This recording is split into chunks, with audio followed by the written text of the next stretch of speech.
Hey kids, Treacle here. Welcome back to my channel and welcome back to my book club. Today I'm discussing part 3 of the Meaning of Mariah Carey. It's the All That Glitters section, and I'm joined once again by my good lamb friends Nayth, Taz and Dimitri.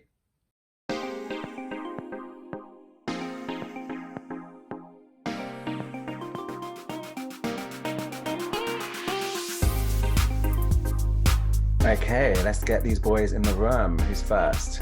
Taz, come on in. Here comes Nayth as well. Good evening. Hey Taz, hey Nayth. Hey guys. Here comes Dimitri. Taz, I'm loving all the books. That is a healthy collection Just multiplying. of books there. Hey Dimitri, how are you, darling? Good. Just changing the angle here. All right, we're good. Well, welcome back to book club. I have a book and I have a splash because that's what you need. So cheers to anyone that's joining me with a splash. Dimitri, no judgment if you don't. I know it's early for you. Yes, So- I don't have a splash today. Oh, Yeah. I'm loving Nate's mug over here. Oh yeah, memoirs. So we're making it onto the third section, All That Glitters, which for me personally was the section that I was really looking forward to the most. As I said a couple of times before, the Glitter era was my initiation era. Glitter was the first album that I was anticipating as a new lamb in the Lamley. So to see Mariah go through all the crap that she went through and to read all the headlines, I mean, I was there at my computer listening to the voice messages on the website when she was saying that she doesn't think she should be doing music right now. She needs a break. And it was very dramatic. We didn't have social media, like, nowhere near the level that we do today. So when this was coming out, and as soon as we knew that a section was titled All That Glitters, I just knew we were going to get it from her perspective, the honest, unfiltered truth. And I was so looking forward to it. Nath? I think it was inevitable that we were going to get something about glitter. Yeah. Did you guys take it as given that she would give us a whole section, or did you guys feel a bit nervous about what she might cover or not? So Nate, you felt it was like you were confident we were going to get it. You can't have the Meaning of Mariah without that, because I think it was a very fundamental part of her career. Let's tuck in, let's get things started. So reading from the beginning of the section, much of what went wrong with Glitter led back to Tommy. He was angry about the divorce and my departure from Sony, and he used all his power and connections to punish me. And everyone else around me knew it was happening, including my new label. Tommy and his cronies went as far as taking promotional items like my stand-up advertisements out of the record stores. It was a real fight. He didn't want it to look like I could succeed on my own without him, so he even interfered with the Glitter soundtrack. When Mariah left that contract and she went into her new one with Virgin, did any of you have some kind of worry about this transition? She's with a different label. She's leaving Tommy. Is he going to cause her problems? Taz, were you nervous for her at this point as she was transitioning? I think there was more fanfare about her signing the record deal. So it was like the biggest record deal in history, 80 minutes. So they really kind of more than maybe highlighted the fact that is she going to make it on her own? It was really, she is a bona fide superstar and she's like really pushing that. Well, her team, I guess, were obviously pulling that, and obviously Virgin were on board to validate the money that they gave her, which obviously led to an unreal amount of pressure as well. Imagine one person having an 80 million deal on their head. Like it's easy to read about it and go, yay, you're worth it. But like, it isn't, like, at the end of the day, she's a human being. I just felt like Virgin were really behind her. And obviously with the deal that they put on the table, I felt like they were like understanding her worth. It was big news. It was big headline news. They put a lot of money behind it. I was in fourth grade. So I was still at the point where like I was just like the fan of the music. Like I wasn't like really involved or like reading like tabloids or keeping up with like the personal part of Mariah Carey yet. That didn't come till later. But yeah, I was just like, oh, when she would come on the radio, I would get excited, or I would sit by the radio with a cassette tape trying to record her. I was still at that stage, but yeah, I hadn't gotten into all of the debacles yet. Which maybe is a blessing, because it would have been really stressful for lambs that were lambing at that time. Yeah. I mean, the press over here is really shady and really shitty at times, but in America, I mean, during this time, they were really giving her a rough ride. So you saved yourself some headache and some heartbreak by not following the headlines. Nayth, you would have been practically a fetus at the time of Glitter coming out. I'm guessing you don't have any memories like of the moment, but when was the first time you kind of became aware of the Glitter era and everything that went on? So I was 8, and the only thing I remember is 9/11. I remember seeing something on the news about 9/11, and then the next news story on the news was Mariah. And I remember thinking, she's in that building, because I didn't know that it was 2 separate stories. I thought it was one story. So I ran into my mum and was like, Mum, Mariah's dead. She's dead. She's in the building. She's like, no, darling, it's 2 different stories. Obviously, I was 8. I didn't know how or why she was in the hospital. Let's talk about Loverboy. We all know what happened. I don't need to read from the book. Mariah laid down the track. She had her sample. We were going to have Firecracker. I think there was even a cut of the movie trailer that used the Firecracker version of Loverboy. Tommy was interfering with the movie because it was under Sony Pictures still, but through the connections, he got his way to learning what Mariah was doing with the soundtrack, and he actively intervened and had this whole moment with some other singer we don't know, and this whole thing. I mean, what do you guys make of this? Another entertainer whom we don't know. Sorry, yes, not singer. I'll slap myself on the wrist.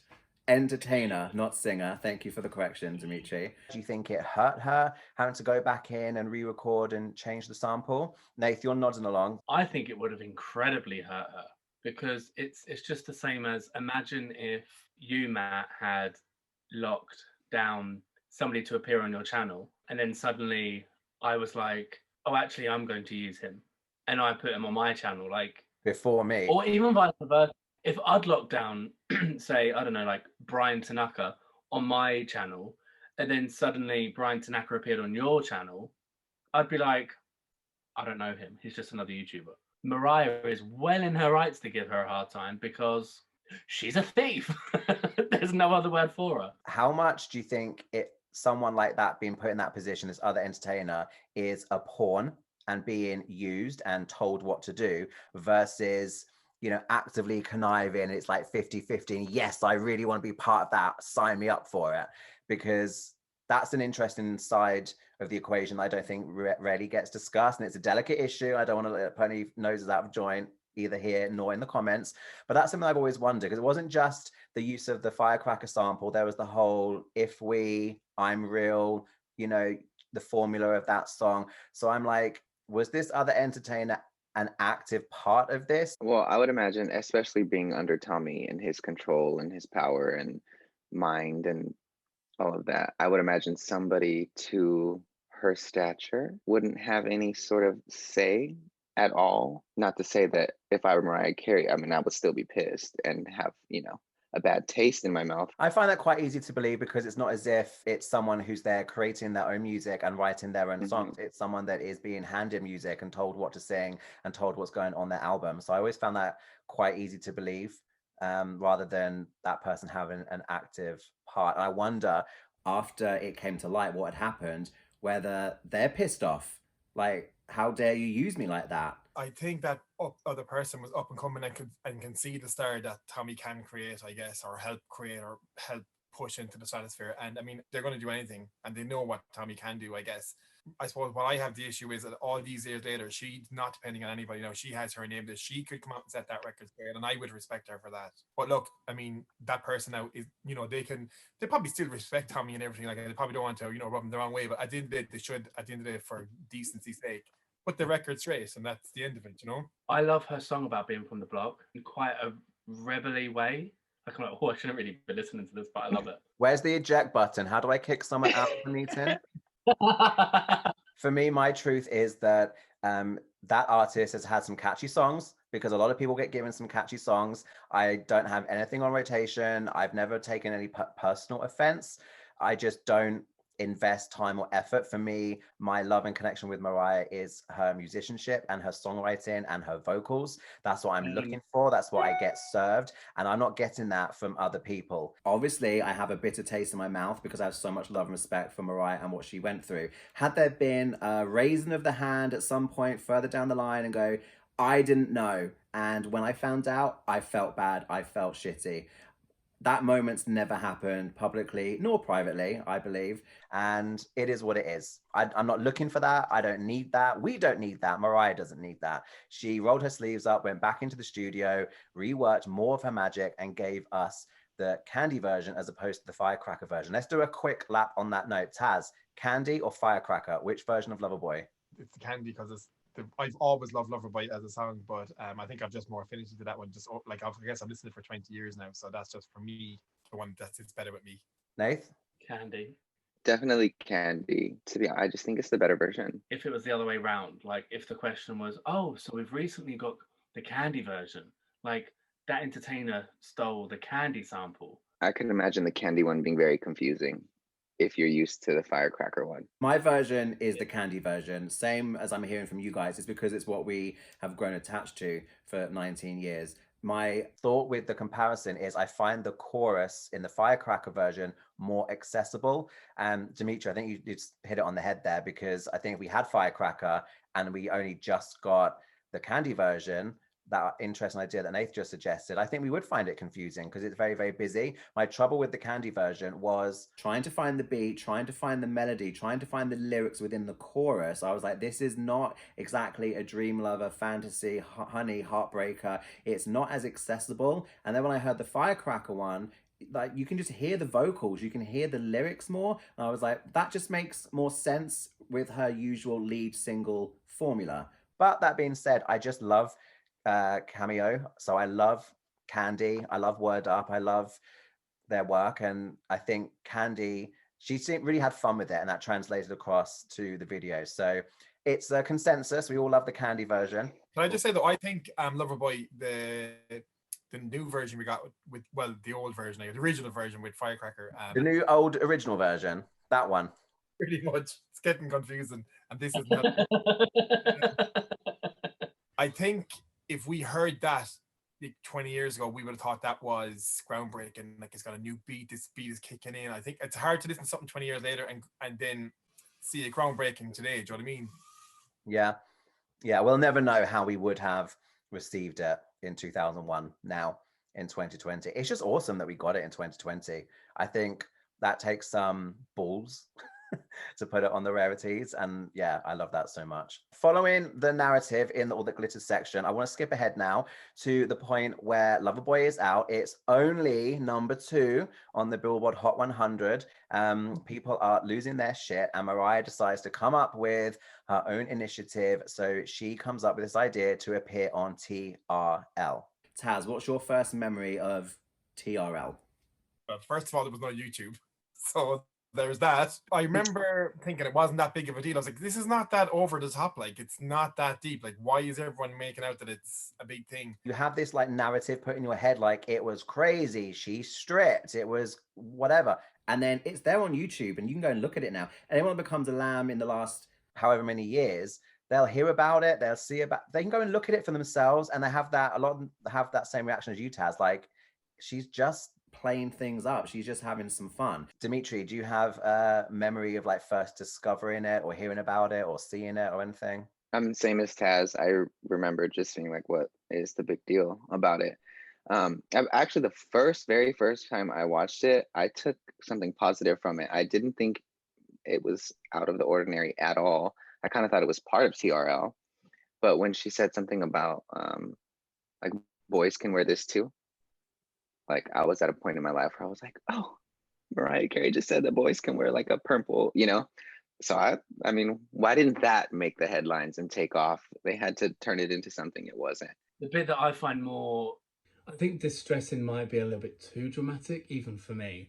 But the bit that I find more upsetting watching the video of her on TRL is the fact that like what is going on in her mind. Like she's exhausted. She's running on like a couple of hours sleep in 2 weeks.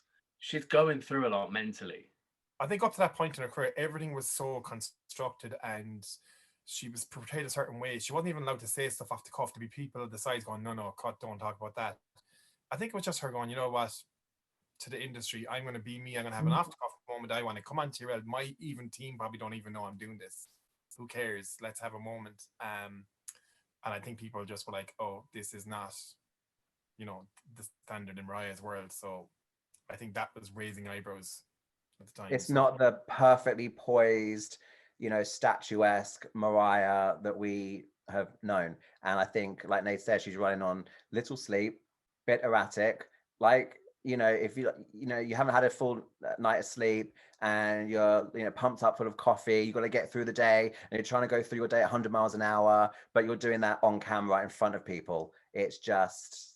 And it must be awful going from like photo shoot to like recording in the studio to a TV appearance to a photo shoot to another photo shoot, and then being like, is it okay if I sleep? No, you've got to go and shoot some glitter, and then it's like, okay, so now can I sleep? They're like, no, you've got to go and have a photo shoot now for Never Too Far. I just want to spend a quick minute more on the TRL bit. I just want to, go to the gospel word once. So Mariah says of it, it was an innocent and silly stunt and highly unrehearsed. I very much freestyled my dialogue, as I tend to do, and I was hoping Carson could play off of me, riff, and involve the audience, as one would expect a host to do. But he didn't play along. I know he was probably told to act surprised, but he didn't act at all. Because let's not forget, as she explains in the book, you can't just rock up and surprise people. Like they knew that she didn't just turn up by herself with an ice cream cart. It's down to her. She spearheaded it all. She arranged it. They knew she was coming. She would have had to have some kind of security. Someone arranged the ice cream trolley thing. And Carson was told in his in-ear monitor that she was coming on. But how he played it off didn't do her any favors. And that fed the machine of Mariah Carey's lost her mind. Mariah Carey's acting crazy. Are you guys mad at Carson? Do you think he perpetuated the whole thing, or do you think he just did the best he could? Does anyone have any thoughts on how Carson handled it? Because I sense a little bit of saltiness. I think he always did play along with Mariah, but I think he genuinely was shocked. This was not, as I said, as part of the Mariah machine. This was very surreal, I guess, because Mariah Carey just doesn't walk in somewhere unannounced. Maybe post the episode, he maybe was like, she was erratic. She was maybe the commentary after the episode, I think, might have been where she has the saltiness. I didn't think about it that way before, because when I originally watched it, I did think he was genuinely like, what's going on here? I think he was playing to that part so much that he kind of left Mariah Carey like standing alone. Let's skip ahead to Mariah is continuing to work really, really hard. Virgin are trying to get every dime and cent out of her in that huge contract. She's working herself silly. She's not getting sleep. She takes us through all of this in the book. Do you guys remember the voicemails on the website? Or if you didn't remember at the time, have you found them on YouTube or other sites and whatever? Because I do have a vivid memory of listening to messages on her website, and I do remember the message where she said about people popping up about a music video and she just wants to sleep and she doesn't think she should be doing music right now and she hopes we all understand. And it was a little bit worrying, not because she sounded erratic or it sounded like she was in a really crazy bad place, like she's going to do something stupid. It was so raw, and you could just tell that she's not happy. People aren't treating her right, and it was upsetting, but it was quite confusing because we're not used to having that from artists. I know she says about having this close connection, but there's a good side and a bad side. Sometimes it actually is good for us to have things a little bit filtered. We shouldn't know everything that's going on because we're all going to have opinions. So I did feel for her, and in the moment, it did feel very, very raw and a bit upsetting. Taz, coming over to you, do you have memory of the whole voicemail moment? I remember it happening at the time, and she used to actually have, like, I think back then she'd ring a phone line and then it would come over to you'd almost say like, it's like, hey, are you there? It wasn't like the way social media is. There was no, remember now, there's no YouTube, there was nothing like, so the way she was connecting to us is what artists try to emulate even now today. She was leaving voicemails for us to hear constantly on her website. It was actually mcarey.com at the time. You'd have to go in then and it would be like, new message from Mariah, and you'd play it, little WAV file. I think at the time it was the pressure of the deal. It was the overworked. She doesn't know who it was for and against her. Now we know from the book maybe people that she thought might have been family and genuine there for it, maybe they're not actually invested in her her best interests. I have listened to the voicemail where she says she's tired and she's taking a break from music, and all I can remember is she sounds exhausted in that voicemail. I have a feeling it might have been around the time she was in her mom's house, because she talks about that in the book. And at the end of the day, she couldn't even get a break there from even her own immediate family. That's an interesting point, because where does that voicemail fit into the narrative? And people are banging on her door and popping up at her door looking for her to record the Never Too Far video. So yeah, it's got to be at the hotel, it's got to be at her mother's house. It's around then, because they're popping up wanting her to go and do the video shoot. So the book really helps us kind of put these moments in situ, and that's what I really got from this section, because I remember the voicemail. I remember wondering how this was all happening, and this is really weird. People are popping up at her door, and now she's telling us, yeah, I went to my friends, I went to a hotel, I went to my mother's house, and she's just run away from people. I think I can speak for the whole of the family that it's like her happiness and well-being is far more paramount to her bringing out an album. And the people on Twitter and things that are like, when are we going to get an album? Like, it's been 2 years. And it's like, she has a life, she has kids. And when she had the kids, I was like, well, we're not going to get an album anytime soon.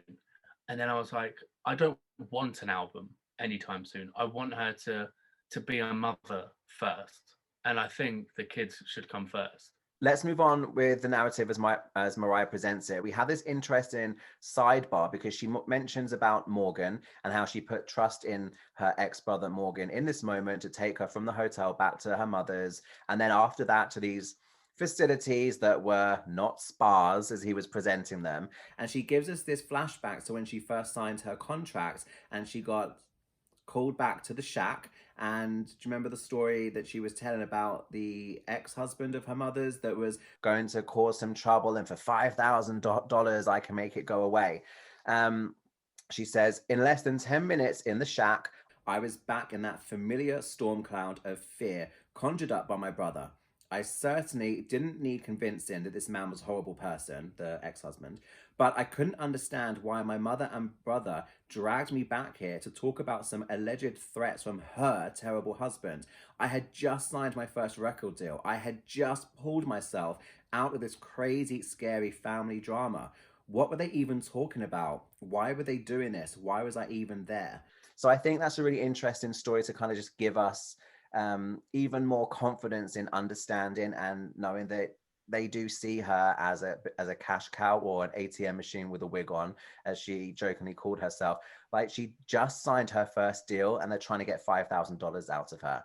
More than what I thought. I don't know about you three, but more than what I thought. It's been like her whole career has been like a whack-a-mole game, where she's like, oh crap, now it's Alison, whack her out of the equation. And then it's like, oh, now my mum wants money, whack her out of the equation. I feel sorry for her. I really, really do. And I think that's why the memoir has made me love and admire her tenfold of what I already did. Mariah should be being championed and being celebrated by her mother. And no, she sat there while the brother leads a discussion that, oh, we need $5,000 because her husband's going to cause you trouble as your career gets going. I just want to say really quickly, like, and not that I come into Patricia's defense or anything, but I think we heard stories about like Morgan and stuff he done even to her.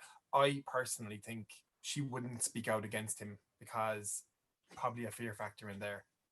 So if he came home and said, Mom, we're going to do this, she comes into the store now, we're going to tell her this story and I'm going to demand this, you don't even open your mouth, this is going to happen.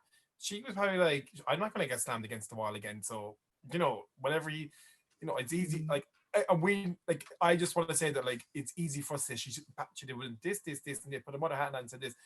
We're not there and we don't know what she has gone through, even with Morgan personally. So I just want to kind of say, whether that makes it to the video or not, that there is probably other factors. It's an interesting point. We are reading Mariah's version. She says at the top of the book, this is her truth, her version, and she's aware it's not going to match other people's versions. Maybe Patricia was part of that conversation under some convincing or under some duress or intimidation. It's a good point.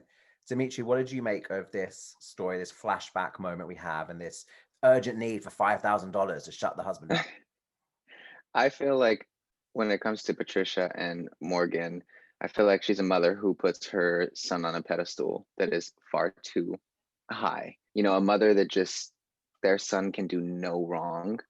And Mariah even mentioned like something about she looked at him as like a father figure or somewhat like a father figure or something like that, which it just paints a picture for me that I can completely understand. Yeah, understand why Patricia would just sit there in silence, not like agreeing with it or saying that it's right, but I think she's just like, oh, he's the man of the house, you know, this is his saying that he's right because he's the man of the house. Let's jump forward. We are back in the present day, 2001. Mariah is at her mother's house seeking refuge, doesn't get more than a few moments of sleep. We are in the calamity and dog hair moment.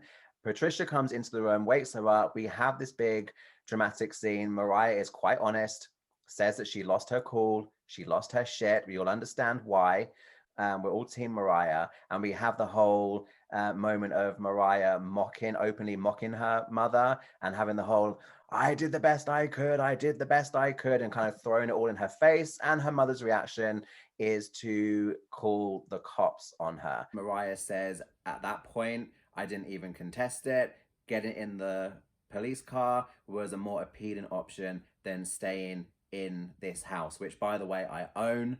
But with my family, that cop car was more appealing. We know the police turned up, but we never really knew exactly. I knew that some dishes were smashed. I knew that the police came, but now we have Mariah's actual version.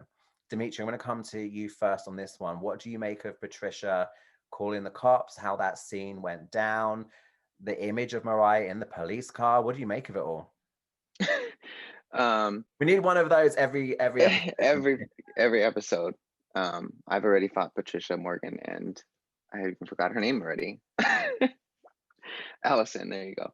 I don't know, it just makes me extremely angry at Patricia for doing that, like in that moment when clearly Mariah Carey was having some sort of an episode, or like, you know, she's reached her peak, she's reached like all that she can take, and now she's just exploded. A mother should put her ego to the side or everything to the side and just come to their child's rescue. She did the complete opposite because her ego was struck, and how dare you disobey me in my home. Yeah, it was, oh, you want to go there? How dare you? You want to insult me? Well, I know which number I'm calling. Very, very ego-driven, her behavior, I found it. Yeah. Nayth, what was your take? Basically what Dimitri said, you know, it's an ego trip. You know, her feelings were hurt because her daughter, you know, has become this superstar that, you know, sold more records than Tom, Dick, and Harry, and her own career, Patricia, didn't take off. I think she was jealous of Mariah. Reading the book and listening to the audio at the same time, and it's like, oh, I did the best I could, and it's like I was like crying at the time, but I was also like laughing as well. I know I'm going to sound like I'm pro Patricia. I'm really not. I just would like to, like, for me, I always try to think of like the bigger picture. I guess that's just how I always do. Like, you know, so Mariah's giving us her narrative, but I'm always trying to put myself in other people's shoes. It's just something I do. I don't know why. And I Stick with the Irish. I know why. I was going to tag this on to the end, but since we've already interrupted, I know why. I think I know why. Is out of all of us, Taz, you're the parent. So you're actually, I think a lot of the times you're actually looking at it from the parent's point of view as well, maybe, which I appreciate. Like from the parent's point of view, what like I would never say to my son, you're never going to be like, if I was singing and he ended up being a singer, I'd never go, you're never going to be a happy singer. I like, you can do it. You can surpass all my dreams. You can reach, I got here, you can go here. For me, that makes sense in my head. So obviously that when Mariah's narrative, that's not how she felt about it. Her perception is Patricia was jealous. She those words resonated. They etched into her soul. You will never be a half the singer than I am. So obviously, you know, that wasn't a parental thing to say. But I think from Patricia's, there was people from the company, like there's all these shareholders, all these people that invested in me. Like this 80 million didn't just come out of the sky. You know, people are investing in Mariah. They're going, what do you mean she's in bed? You need to get it. If Patricia, you're her mother, you can. I'm sure there was all these pressures from everyone, even probably Morgan at that time.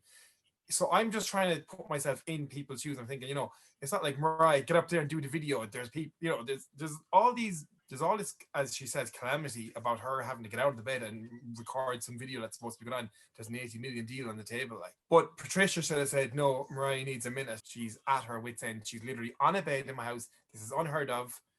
There's something wrong. We just need a minute. I need to sit down with my daughter and figure this out. But that didn't happen. And that's what Mariah wanted to happen. Maybe Patricia in hindsight said, yeah, maybe I should have done that. Like, at the end of the day, if they were there, if they were Ride or Die family for Mariah would look after those unbelievably. Alison would have the life of a royal. Morgan would have a life of a royal. Mariah would be there, Ride or Die for her family, if she genuinely could have counted on them. But unfortunately, from the book, a lot of jealousy fed in. She's got to the point now where if you're not Ride or Die, if she suspects anything, you're gone. She doesn't, she is at that level now, which is sad, but I don't want anybody in my life that isn't a ride or die. Like, you're either with me 100% or you're not. I think Mariah's been very forgiving with her mum and patient with her mum. Like Matt said previously, that she is very patient. And it's like, when do you stop being a really patient person and just becoming a mug? When Mariah talks later about therapy and, she's told, please change your cast of characters. You can't expect... Don't they say that being crazy or like insanity or something is doing the same thing over and over and expecting different results? And so she's told, please change your cast of characters. And I think when it is close family members or as a friend you've gone through a lot with, you do want to give them another chance. You do want to give them another opportunity. But with her whole being like Ride or Die, people around her now, I think a lot of that goes hand in hand. It's universal. It goes with age, because when you're younger and you're more adventurous, you're more explorative, you have 100 different friends every year and you're doing all these different things, then as we get older, we're a bit more self-conscious. We get a little bit more aware of the risks we're taking in certain activities. We settle down. We want a partner. We want to nest. We want to make a family. So you do want to shrink your circle. You want to feel a tighter, close-knit security kind of system around you. And also Mariah at this level of success and maturity, she doesn't need to entertain any fools. She's busy enough. Her time is precious. I don't want anyone wasting her time. And I think in the past, maybe she would have been, like shut up and smile about a few people and just endure them. Whereas now she'll still smile and say it very politely, but she'll, show them the door because she doesn't need to entertain them. And I love that she's getting to that point in her life. She took and took and took, and now it's like, bye. It's easy to say if I was Mariah, I would have done this. But if I was Mariah, I would have been like, look, I need 2 or 3 days to sleep, right? For the last 11 years of my life, I have given you an album. Every year, from 1990 right until last year, I gave you an album every year. I'm pretty sure you could lend me 3 days. Ultimately, Mariah gets through this and she talks about going to a therapist. And as I touched on, she said that the therapist is like, please change your cast of characters. What are you going to expect from them? And she lands in a place where she now refers to having... Patricia is Patricia, not her mother. She has an ex-sister, an ex-brother, and she's redefined these key relationships in her life, or what should have been key relationships in her life. It's just, I think, a healthier place to be, but she had to go through a whole heap of mess to get there. By the time we get to the end of the All That Glitters section, I love that she finishes on a bit of a pow moment by saying Loverboy ended up being the best single of 2001, and you know what, I'm real. I love that we had that, and I had a mixture of tears through laughing, tears through, oh my God, thank you for sharing that, and I can't believe you went through all of that. I felt very, like you kind of like happy cry at times. It was like some of those kind of... That's how I felt at the end of All That Glitters. Dimitri, how did you feel when you got to the end of this section? I was like this. I was like, did she just drop that right now? I was like, okay. Pow. That was... Come on now. That was the best way to wrap it up. The best way. Nayth, how did All That Glitters leave you feeling? Well, that was a journey. It's one of my favorite parts, but it's also one of, or if not the worst part of Mariah's life. All That Glitters is one of my favorite parts, but I feel bad that it's one of my favorite parts because it's the worst part for Mariah. I know it's absolutely freaking ridiculous for me to say this. I know it is. Mariah has been there for me through it all, like through every heartbreak, through every like battle I've ever come across. Mariah's been there for me, and I felt bad that I couldn't be there for her. I get that because Yeah. here we are consuming the product, we're consuming the music, and yeah, you're a person, but we consume the music, and then actually, well, I'm enjoying the album. I've enjoyed that. I take my like, right, cool, yeah, I like the album. What's next? Well, actually, that was hell for you. That was really, really difficult, and there's nothing we can do. You know, we can't. You as what. 10 years old or whatever you were, you can't in England, 10-year-old, you Eight. can't do anything for her, 8 years old. But it sounds weird, but I get the sentiment. I do understand. I think for me, Mariah kind of, she went through stuff at a young age that nobody should have gone through, obviously. And then she met Tommy, who kind of mothered her or fathered her, whatever, from near on 10 years. And they're a formative 10 years. You know, when you're 18, 19, 20, like they're the times you're.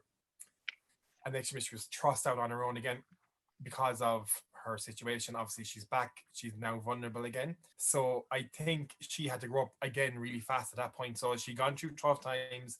Then she went through a nice lull of being looked after, and now she's back on her own, thinking that life is, great, la di da. And next minute, actually, it's not. There's actually people here that are not here for me. They're here for what they can get. Mariah was late to arrive in her 20s in some ways because she was plucked from obscurity, like you say, so young. And then she didn't really get to experience her 20s. When she was 24, 25, she wasn't living like a 24, 25-year-old would or should. So she had like a short window of really trying to be 20. And I feel like this transition was like a hard transition into her 30s, like real adulthood, because 20s are for living and having fun. And you're like allowed to be a young person, like an official adult kid in a way, but your 30s, that's when you start to really think about life and you're more of a grown up. And she learned some harsh lessons and she went into her 30s with her eyes opened very, very, very wide and quite harshly, in a way that, I mean, I didn't have that anywhere near a rougher ride going into my 30s. It was a gentle transition from 20s. What do we feel about the transition from Glitter into Charm Bracelet and the step that she took, the timing? I think it was just like a stepping stone away from the safe thin lead single Through the Rain, which was probably a big message from what she had gone through. You're going to make it through the rain. I suppose it grounded Mariah as well a little bit. It was almost for her the first time that she realized that everything I touch doesn't turn into gold. So I think she was trying to build back up a credibility as a producer, as a singer, as a songwriter, as a performer. I look at Charm Bracelet that year, 2002, as being like a sidestep.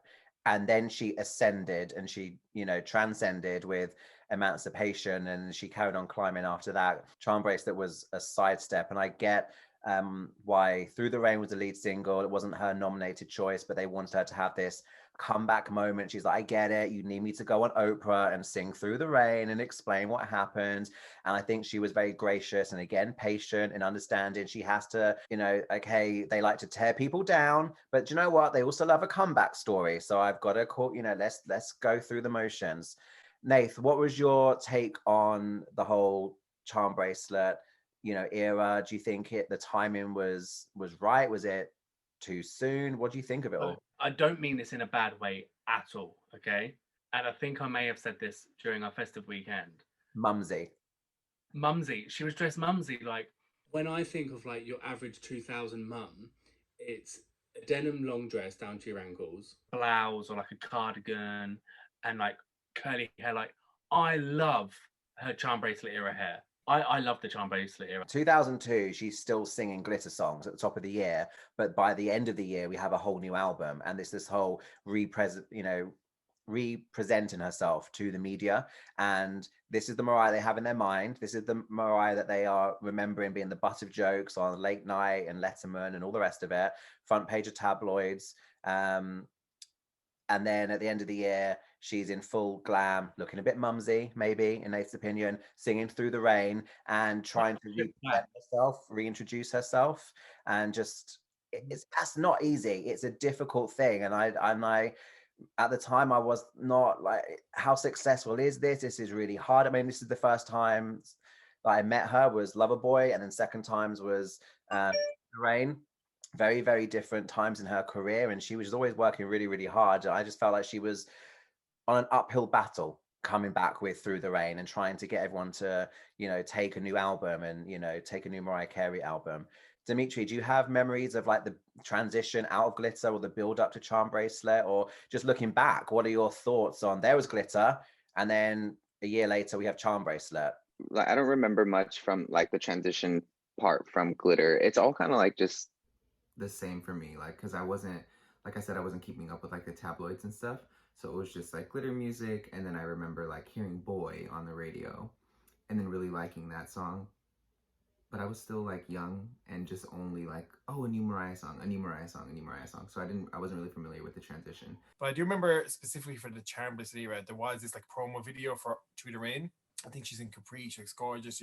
She brings it kind of back to the music. So rather than being like, oh, I'm whatever, I'm a superstar, she's bringing it back. She's in the studio, she's talking the song Through the Rain.